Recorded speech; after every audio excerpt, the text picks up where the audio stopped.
সুধীবৃন্দ, কৃতিত্বপূর্ণ অবদানের জন্য এই বছর অন্তর্বর্তী সরকার ৬ জন বিশিষ্ট নাগরিককে মরণোত্তর স্বাধীনতা পুরস্কারে ভূষিত করেছে। তারা সবাই বাংলার সূর্য সন্তান। অধ্যাপক জামাল নজরুল ইসলাম একজন বিশ্ববরেণ্য বিজ্ঞানী। পৃথিবীর নামকরা সব বিজ্ঞানীরা তাকে চেনেন। তিনি সবসময় প্রকৃতি ও মানুষের কল্যাণে নিয়োজিত ছিলেন। আল মাহমুদ আধুনিক বাংলা সাহিত্যের অন্যতম উজ্জ্বল কবি। তার কবিতা বহু কবি, লেখক, পাঠককে অনুপ্রাণিত করেছে। বিশ্বের শীর্ষস্থানীয় বেসরকারি উন্নয়ন সংস্থা ব্র্যাকের প্রতিষ্ঠাতা স্যার ফজলে হোসেন আবেদ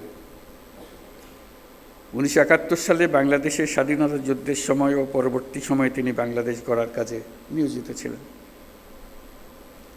লন্ডনের ফ্ল্যাট বিক্রির টাকা দিয়ে তিনি ব্র্যাক গড়েছিলেন।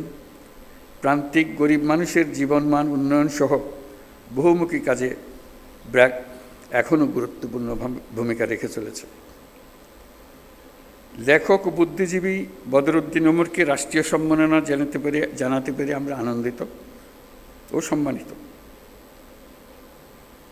তার সম্মাননা স্মারক আমাদের পরের প্রজন্মের জন্য অনুপ্রেরণা হিসেবে জাতীয় জাদুঘরে সংরক্ষিত থাকবে।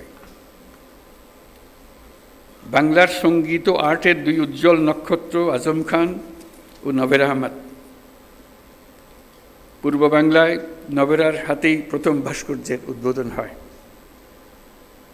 তিনি আধুনিক ভাস্কর্যের পথিকৃৎ। আর বাংলা পপ গানের সম্রাট আজম খান মহান মুক্তিযুদ্ধে গান গেয়ে এদেশের তরুণদের অনুপ্রেরণা জুগিয়েছেন।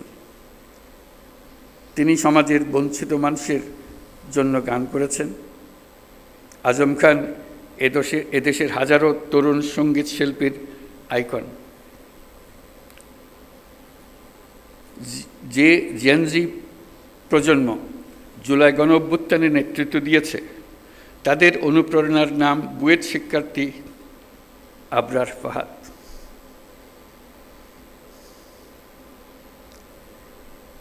সে ন্যায় বিচারের জন্য, বাক স্বাধীনতার জন্য জোরালো প্রতিবাদ করে সন্ত্রাসীদের হাতে